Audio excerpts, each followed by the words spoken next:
ہاں جی، یہ الف ہے۔ الف سے پہلے حرف پہ جب زبر آ جائے، اس الف کو اس حرف کے ساتھ ملاتے ہوئے ایک الف کے برابر لمبا کرتے ہیں۔ اب ہم نے کیا کرنا تھا کہ میم کو الف کے ساتھ ملاتے ہوئے ایک الف کے برابر لمبا کرنا تھا، لیکن اس کے اوپر کیا لگی ہوئی ہے؟ مد لگی ہوئی ہے۔ اس کو کیا کہتے ہیں؟ مد۔ تو اس کو ہم نے 3 الف کے برابر لمبا کرنا ہوتا ہے۔ تو اب ہم نے کیا کرنا ہے کہ اس مد کو الف کے اوپر آنے کی وجہ سے اب ہم نے اس میم کو الف کے ساتھ ملاتے ہوئے مد کو ملاتے ہوئے 3 الف کے برابر لمبا کرنا تھا، لیکن اس کے بعد جب ہم نے دیکھا اس کے ساتھ ہی یہ کیا آ گیا؟ حمزہ آ گیا۔ مد کے فوراً بعد اسی کلمہ میں جب حمزہ آ جائے تو اس مد کو مد متصل کہتے ہیں۔ اب متصل کا مطلب کیا ہے؟ متصل کا مطلب یہ ہے کہ وہ جو حمزہ ہے اس مد کے ساتھ ملا ہونا۔ متصل لفظ کا مطلب ہی جڑنا ملنا ہے، یعنی اب حمزہ کیا ہے؟ اس مد کے ساتھ جڑا ہوا ہے، ملا ہوا ہے۔ تو باقی نہیں بات کی مد کی آنے کی وجہ کیا ہے، اس کا کرنا کیا ہے کہ اگر مد کے فوراً بعد حمزہ آ جائے اسی کلمہ میں یا آ جائے اگلے کلمہ میں، لیکن مد اور حمزہ کے درمیان کوئی درمیان میں اور حرف نہ ہو، تو پھر اس حمزہ کی وجہ سے اس مد کو 4 الف کے برابر لمبا کیا جاتا ہے۔ ٹھیک ہو گیا؟ اب اس حمزہ کے آنے کی وجہ سے اس مد کو اب ہم نے کیا کرنا ہے؟ 4 الف کے برابر لمبا کرنا ہے۔ پہلے ہم نے کیا دیکھا؟ الف سے پہلے زبر آنے کی وجہ سے اس کو 1 الف کے برابر لمبا کرنا تھا، پھر مد کے آنے کی وجہ سے اس کو ہم نے 3 الف کے برابر لمبا کرنا تھا، اس کے بعد حمزہ آنے کی وجہ سے اب ہم اس کو 4 الف کے برابر لمبا کریں گے۔ ٹھیک ہو گیا؟ تو پڑھیں گے کیسے؟ میم الف مد زبر ما۔ ٹھیک ہو گیا؟ میم کو اب ہم نے کیا کرنا ہے؟ الف کے ساتھ ملاتے ہوئے ساتھ مد کو بھی ملاتے ہوئے اس کو اب ہم نے 4 الف کے برابر لمبا کرنا ہے۔ نحمده ونصلي على رسوله الكريم اما بعد فاعوذ بالله من الشیطان الرجیم بسم اللہ الرحمن الرحیم۔ السلام علیکم ورحمۃ اللہ وبرکاتہ۔ امید ہے آپ سب خیریت سے ہوں گے، انشاءاللہ جہاں ہوں گے ایمان اور صحت کی نعمت سے مالا مال ہوں گے۔ ہاں جی، تو آغاز کرتے ہیں ہم اپنے آج کے سبق کا دعاؤں کے ساتھ۔ تو چلیے شروع کرتے ہیں۔ اللہم صلی علی سیدنا و مولانا محمد وعلی آل سیدنا و مولانا محمد وبارک وسلم۔ رب اشرح لی صدری ویسر لی امری واحلل عقدۃ من لسانی یفقہوا قولی۔ رب زدنا علما، رب زدنا علما، رب زدنا علما۔ اعوذ باللہ من الشیطان الرجیم، بسم اللہ الرحمن الرحیم۔ یہ واؤ کے اوپر جو لگی ہوئی ہے اس کو زبر کہتے ہیں، ٹھیک ہے؟ اس کے آگے لگی ہوئی الف، اس سے آگے ہے لام، ٹھیک ہے؟ الف اور لام کے اوپر کچھ نہیں ہے، لیکن آگے کیا ہے؟ سین، اس کے اوپر لگی ہوئی ہے 3 دندوں والی شد۔ شد والا جو حرف ہوتا ہے وہ پچھلے والے حرف کو اپنے ساتھ ملاتا ہے۔ اب شد سے پچھلے والا حرف دیکھا ہے تو وہ ہے لام، اس کے اوپر کوئی زبر زیر پیش نہیں ہے جو اس کے ساتھ ملے۔ پھر اس سے پیچھے دیکھا ہے، اس سے پیچھے الف ہے، وہ بھی اس کے ساتھ نہیں مل سکتا کیونکہ اس کے اوپر کوئی زبر زیر پیش نہیں ہے۔ پھر ہم جائیں گے اس سے پیچھے کیا ہے؟ زبر ہے۔ تو اب ہم نے کیا کرنا ہے کہ واؤ کے اوپر زبر آ گئی ہے، اب ہم نے واؤ کو اس سین کے ساتھ ملانا ہے، ٹھیک ہے؟ کیونکہ الف اور لام نہیں ملانا ہے کیونکہ ان کے اوپر کچھ چیز لگی نہیں ہوئی اور زبر لگی ہوئی واؤ کے اوپر، تو اب ہم نے واؤ کو آگے سین کے ساتھ ملانا ہے اور اس کو سیٹی کی آواز بھی نکالنی ہے۔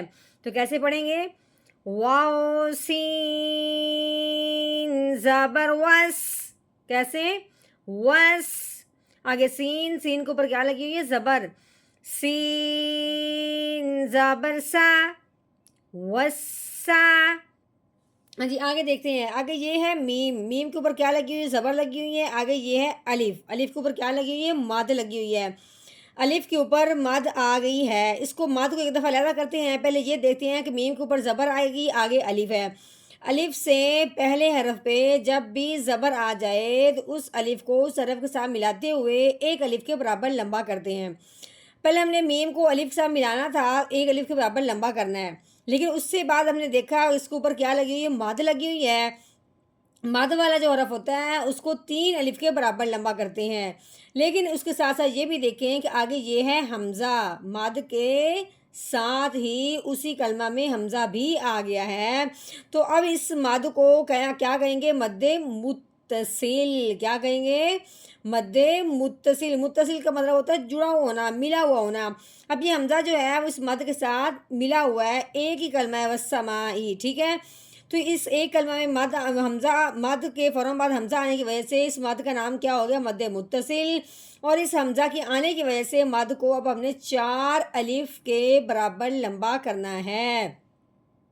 تو کیسے پڑھیں گے، میم الف مد زبر ما والسماء۔ آگے دیکھیں، حمزہ کے نیچے کیا لگی ہوئی ہے، زیر لگی ہوئی ہے، حمزہ زیر ای، والسماء ای۔ ہاں جی، آگے یہ دال کے اوپر لگی ہوئی ہے زبر، آگے یہ الف ہے۔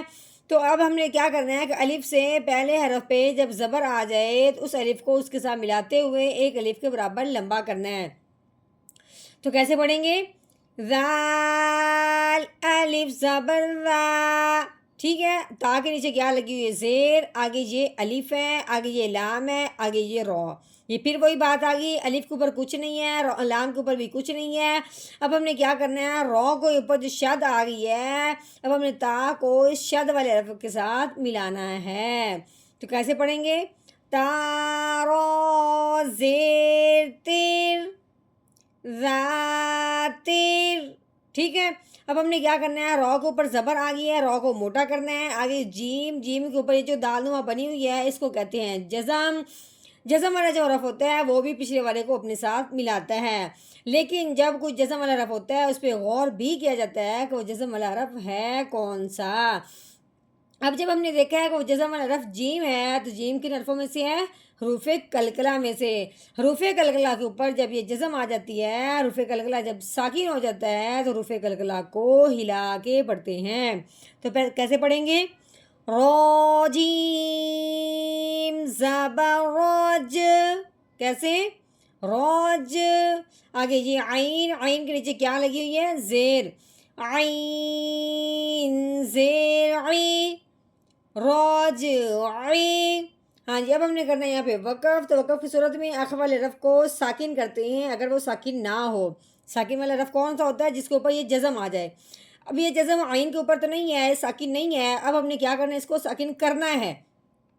تو ساکن کا مطلب ہوتا ہے اس کی زبر زیر پیش ختم کر دینا اور اس کی ہلکی سی آواز نکالنا، محسوس کروانا۔ کیسے، آگے وقف، روج روج، جیم کو ہلانا بھی ہے اور عین کو ساکن والی آواز بھی نکالنی ہے۔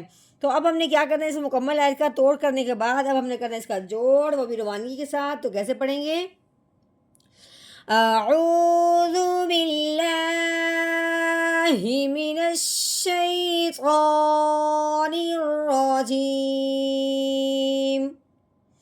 سورۃ الطارق، مکیہ، بسم اللہ الرحمن الرحیم، والسماء ذات الرجع، والسماء ذات الرجع،